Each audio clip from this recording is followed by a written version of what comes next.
Hi, this is Southern Belle 74, and this is a hot topic of the day. We're going to talk about CTE and how it's affected NFL football players. CTE is pronounced chronic traumatic encephalopathy. It's a progressive brain condition that is thought to be caused by repeated blows to the head and repeated episodes of concussion. It's particularly associated with contact sports such as boxing and football. CTE was previously known as punch drunk syndrome or dementia, but these terms no longer are used because this condition is no longer limited to just ex boxers. There's still some debate about common CTE and how it should be diagnosed. Let's talk about the symptoms. CTE usually begins gradual years before receiving the repetitive blows to the head or repeated concussions, short term memory loss, changes in mood, increasing confusion and disorientation, and difficulty thinking. As the condition progresses, they can include slurred speech, significant memory problems, Parkinson's disease, and having difficulty eating and swallowing. What causes CTE? Any prolonged activity that involves repeated blows to the head or recurrent episodes of concussion can increase the risk of getting CTE. Many people who have concussions do not develop CTE, but evidence suggests a pattern of repeated minor head injuries put them more at risk.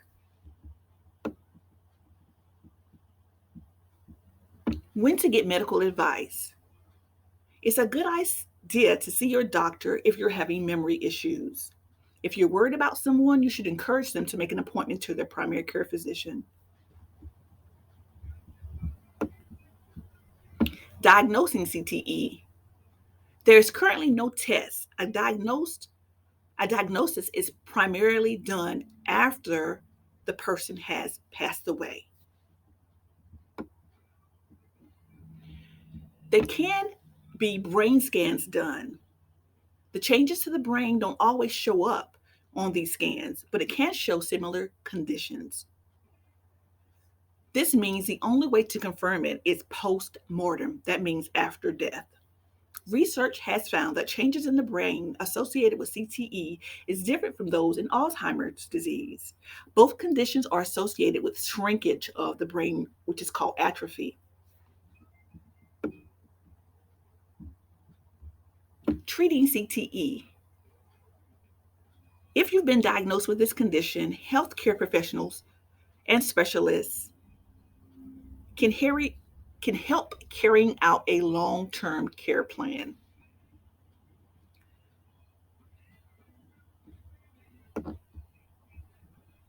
Preventing CTE. The only way to prevent CTE is to avoid repetitive head injuries. Wear the recommended protective equipment during contact sports. Follow your doctor's recommendations about returning to play after concussion, and make sure that the contact sport that you or your child is taking part in is being supervised and properly qualified by a trained person. Get medical advice if symptoms return after the head injury. This information came from the National Health Service. It is a publicly funded healthcare system in England, one of four national healthcare services throughout the United Kingdom. I'm going to leave a link in my description area. So if you guys want to click on that link and find more information on CTE, you can. What brought this to mind was lately watching all the different individuals who have been affected by CTE, namely a lot of ex football players.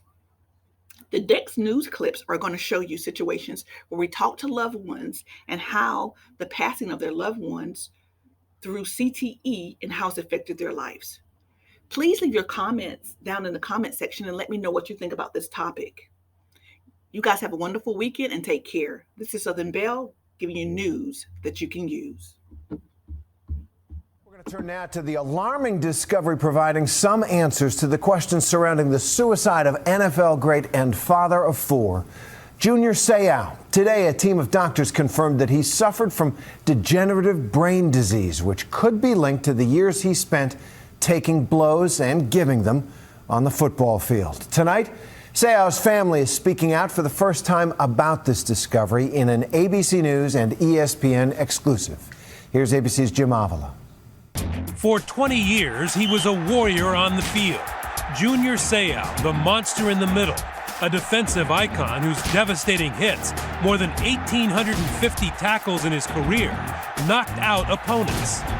But after his sudden and shocking suicide just 8 months ago, a gunshot to the chest, some speculating he knew his brain needed to be preserved for examination, and many agreeing that all those hits on the 43-year-old's head could have played a role in his own death. He just toughed everything out. And now Seau's family says they did play a central role. Did he know that he was getting concussions? Oh, sure, he did. And the family has results from a study on Seau's brain at the National Institutes of Health to back them up. ABC News and ESPN have learned exclusively that Seau's brain showed signs of CTE, chronic traumatic encephalopathy, the concussion-related injury that is at the center of today's football safety controversy. Dr. Russell Lonzer conducted the study. What was found in Junior Seau's brain was cellular changes consistent with CTE. It means that he had a lot of head-to-head collisions over the course of 20 years of playing in the NFL. The actual cells in his brain, you now know, suffered damage. Exactly, yeah. Gina Seau, Junior's former wife to whom he remained close, and his 4 children, decided to donate his brain to the NIH to try to understand why the man they loved and knew as an outgoing leader on and off the field changed so drastically in his final few years and ultimately ended it all, detached and alone. And a lot of things towards the end of his life, patterns that we saw and things that worried us. His decision-making and his ambition decreased. He would sometimes lose his temper. He would get irritable over very small things, kind of go off the grid for a couple weeks. All symptoms, experts say, of CTE. Impulsivity, forgetfulness, aggressive behavior at times, depression, and sometimes suicidal ideation. A once deeply devoted and highly respected family man, Seau's behavior became confusing for his children. At the end, it just became more and more apparent that he was disconnecting, and I didn't understand, but I just took a different seat and just went with it. And I didn't. Now you do understand? Yeah, now I do. I had no idea it could be something this serious. The night before he shocked everyone by shooting himself, Seau sent out this short phone text of love. And what did he say? Just 3 words. I love you. It means a lot. Sorry. The man lived for family. That love was so important to him. So for him to take his own life, I can't imagine how severe his anguish was. The game that he loved so passionately, that gave his family everything, may in the end have taken it all away. To see that this was the final outcome is really bittersweet and really sad. But sadly, not uncommon. Dave Duerson of the Chicago Bears shot himself to death too. His brain diagnosed as riddled with CTE. The combination of depression and lack of impulse control probably contributes to the suicide that we see in this group of individuals. Dr. Robert Cantu says Junior Seau's death may make a difference to football players and fans, a tipping point of sorts, and signal that no one is immune to the chronic hard hits of the game they may love. Junior Seau played a position at high risk for head trauma, middle linebacker, where individuals are funneled to you to make the hit.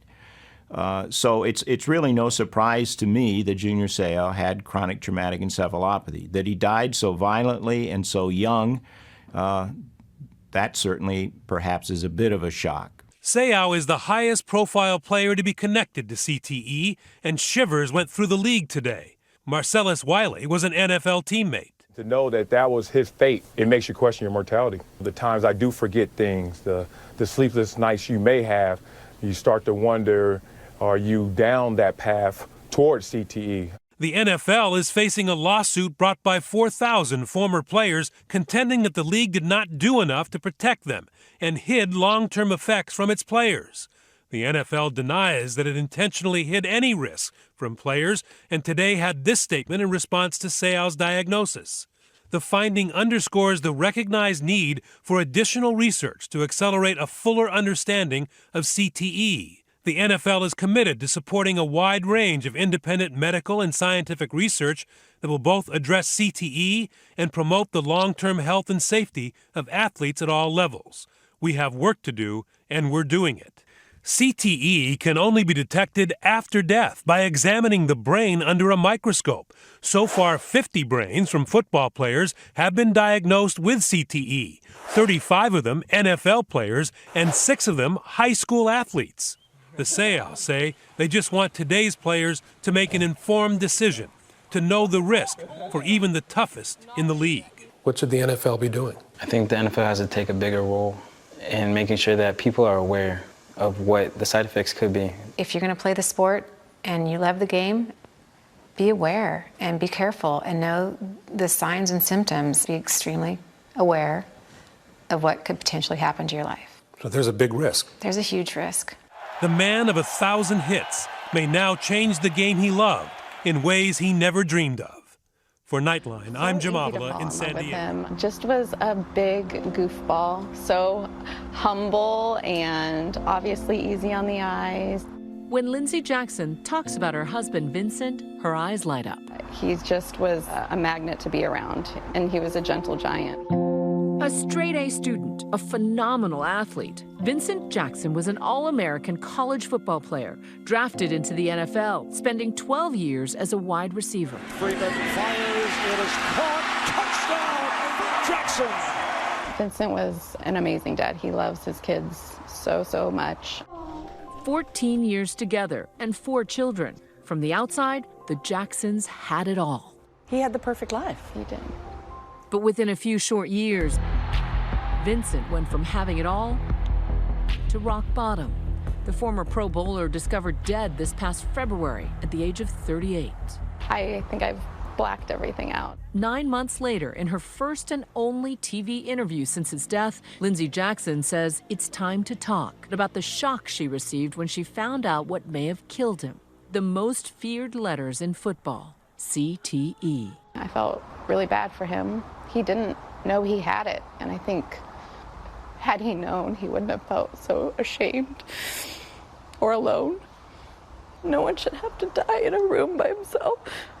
Part of her shock, Vincent had never been diagnosed with a concussion. It is way more than just concussions, and we don't know that, and we need to know that. It's the repeated head hits. It's the exposure. It's the amount of years you've played. So CTE is a neurodegenerative disease that's associated with repetitive hits to the head, not just concussions. There's a lot of misunderstanding about that.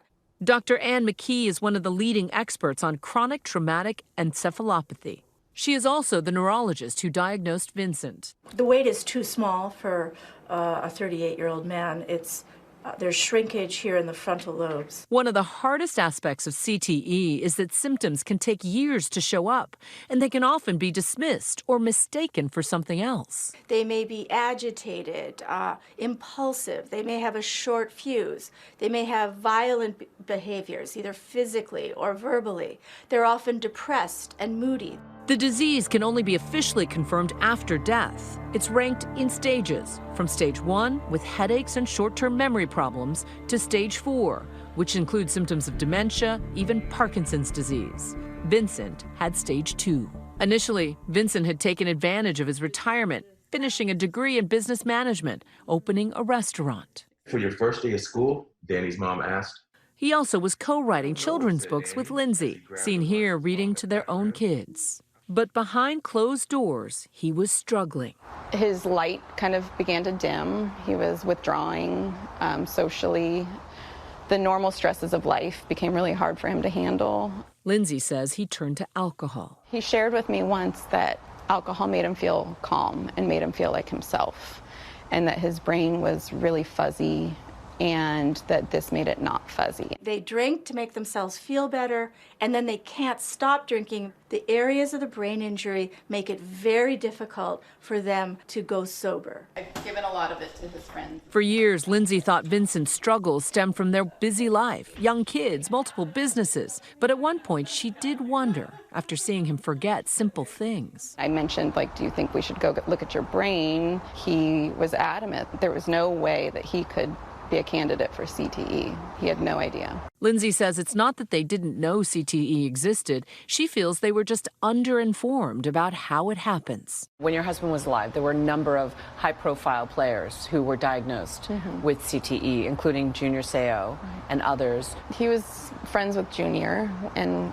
very shocked when that all happened. I think when the diagnosis came out, it made more sense to him because he was in helmet-to-helmet contact, and that's what Vincent thought caused CTE. By the time Seau died in 2012, CTE was well known inside the league. Just a year before, Dave Duerson shot himself in the chest, leaving a message to his family, asking them to donate his brain to science. They sent it to Boston University, where Dr. McKee runs the brain bank. We are getting quite a number of NFL players in the bank. A little over 90% show evidence of CTE at neuropathologic exam. More recently, doctors have noted the possible links between CTE and violent behavior. Just this week, Dr. McKee's team revealing former cornerback Philip Adams had stage 2 CTE. The 32-year-old died earlier this year by suicide after allegedly shooting and killing 6 people. McKee called his brain damage unusually severe for someone his age and says it may have contributed to his behavior. The thing about CTE is it makes people unlikable and it makes them unlovable. They can be depressed, they can be suicidal. This is a disease that not only destroys people, it destroys their families. He grew up with us. Lindsay says Vincent's issues took a toll on their relationship, and about a month before his death, they came to the tough decision to take some time apart. He had moved to a hotel? Yeah, that was to kind of take some stress off of his plate. I just always had faith that there was going to come a time where we were going to be able to reconnect. Weeks went by, and on February 15th, the sheriff showed up at the family home with horrible news. I had been telling the kids and letting them know that Dad was really sick and he's going to get better and he's going to be back. And here they are in our living room and telling us that's not the case. What made you want to donate his brain? Vincent loved to help people. He wouldn't want anyone else to have the ending that he had. The NFL does have a $1 billion settlement agreement for retired players with serious cognitive decline linked to repeated head trauma and has donated millions of dollars to brain research. Both Lindsay and Dr. McKee say the league focuses too much on concussions and needs to work on awareness and messaging about the cumulative effects of head trauma. The NFL needs to overhaul their awareness campaign to concentrate on repetitive head hits that don't rise to the level of concussion. We reached out to the NFL about this story. In a statement, the league said the NFL continues to mourn with the families of Vincent Jackson, adding, the NFL provides comprehensive mental wellness resources to current and former NFL players and the NFL family. We encourage anyone who may be suffering to seek help. Lindsay's focus is now on her young kids. 3 of her 4 children currently play flag football, but not tackle. My oldest son just burst into tears and said, I'm not going to ever be able to play football, right, Mom? And I said, no, you're not. Lindsay says she hopes her husband is remembered for his enormous contributions off the field. Today, we are going to be reading one of our... Like their foundation, Jackson in Action 83, which helps military families. He wanted to be known for helping people. That's just the heart he had. What do you miss most about his presence here? You said in some ways you feel like he's here. Yeah, he's totally still here. And I miss seeing him with his kids. He was such a good dad, a really good dad. We're going to make it through as a family. We say we're the Jacksons and we can do hard things.